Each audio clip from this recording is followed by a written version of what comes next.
ಇವಾಗ ಏನೋ ಹೊಸದಾಗಿ ಕೇಳ್ಪಟ್ಟೆ, ಏನೋ ನಿಮ್ ಪಕ್ಕದ ಮನೆ ಆಂಟಿ ಫಿಟ್ಟಿಂಗ್ ಮಾಸ್ಟರ್ ಅಂತ, ಅದೇನು ಎಲ್ಲಾ ಕಡೆನೂ ಅದನ್ನೇ ಹೇಳ್ತಾ ಇದಾರೆ, ಏನ್ ಕತೆ ಅದು?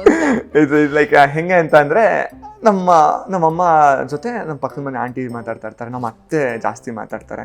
ಅವ್ರು ಹೆಂಗೆ ಅಂತಂದರೆ ಅವ್ರು ಇನ್ನೂ ಆಗಿನ ಕಾಲದಲ್ಲೇ ನಾನೇನಾದರೂ ಒಂದು ತಪ್ಪು ಮಾತಾಡಿದೆ, ಏನಕ್ಕೆ ಹಿಂಗೆ ಮಾಡ್ದ ವಿನಯ್ಗೆ ಒಂಚೂರು, ನನಗೆ ಯಾರೋ ಡೈರೆಕ್ಟಾಗಿ ಕಾಲ್ ಮಾಡ್ಬಿಟ್ಟು ಹೇಳಲ್ಲ, ನಾನು ಹೇಳಿಬಿಡ್ತೀನಿ ಆಂಟಿ ನಿಮ್ಗೆ ಅರ್ಥ ಆಗಲ್ಲ, ನಾನು ಹಿಂಗೆ ಅದು ಹಾಗೆ ಅಂತೇಳಿ.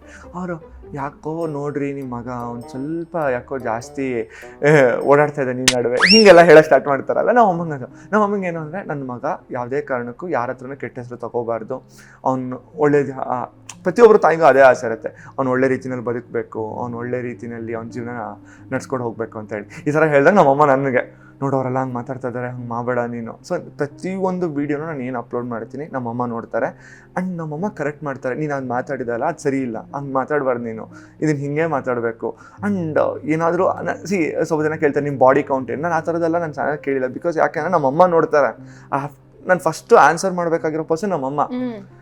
ಏನಕ್ಕೆ ಅದೇನು ಹಂಗೆ ಕೇಳಿದೆ, ಅದು ಕೇಳೋದು ಸರಿನಾ ಅಂತ ಕೇಳಿದಾಗ ನಂಗೆ ಆನ್ಸರ್ ಇರಬೇಕು, ಹೌದಮ್ಮ ಹಿಂಗೆ ಅಂತೇಳಿ. ಅದು ನಂಗೆ ಆನ್ಸರ್ ಮಾಡೋಕ್ಕಿಲ್ಲ ಅಂದರೆ ನಾನು ಆ ಥರ ಕೇಳಲ್ಲ. ಸೊ ಈ ಥರದ್ದೆಲ್ಲ ಇದ್ದಾಗ ಪಕ್ಕದ ಮನೆ ಆಂಟಿದೆಲ್ಲ ತುಂಬ ಇಂಪ್ಲಿಮೆಂಟ್ ಆಗ್ತಾ ಇರುತ್ತೆ. ಈ ಸಂಬಂಧಿಕರು ಇವ್ರದ್ದೆಲ್ಲ ವರ್ಡ್ಸ್ಗಳು ನಡೆಯುತ್ತೆ ಮನೆಯಲ್ಲಿ. ಓಕೆ, ಈಗ ಕೆಲವೊಂದು ಪ್ರಶ್ನೆಗಳನ್ನ ಕೇಳ್ತೀರಾ, ಅದು ಕೆಲವರಿಗೆ ಡಬಲ್ ಮೀನಿಂಗ್ ಸೌಂಡ್ ಕೊಡುತ್ತೆ. ಕರೆಕ್ಟ್. ತುಂಬಾ ಜನ ಏನೇನೋ ಆನ್ಸರ್ ಕೊಟ್ಟಿರ್ತಾರೆ, ಈ ಬಗ್ಗೆ ಹೇಳಿ. ರಿಡಲ್ಸ್ ಅಂತ ಮಾಡ್ತೀವಿ, ಒಗಟುಗಳು, ಇಂಗ್ಲೀಷಲ್ಲಿ ರಿಡಲ್ಸ್. ಈಗ ಒಂದು ಹಿಡ್ಕೊಂಡ್ರೆ ಎರಡನೇ ತಾಡತ್ತೆ, ಇಟ್ಸ್ ಲೈಕ್ ತಕ್ಕಡಿ. ಈಗ ಕಾನ್ಸೆಪ್ಟ್ ಏನು ಅಂತ ಅಂದ್ರೆ ಪ್ರತಿಯೊಂದು ವಿಡಿಯೋದಲ್ಲಿ there should be an element of fun, at the same time information.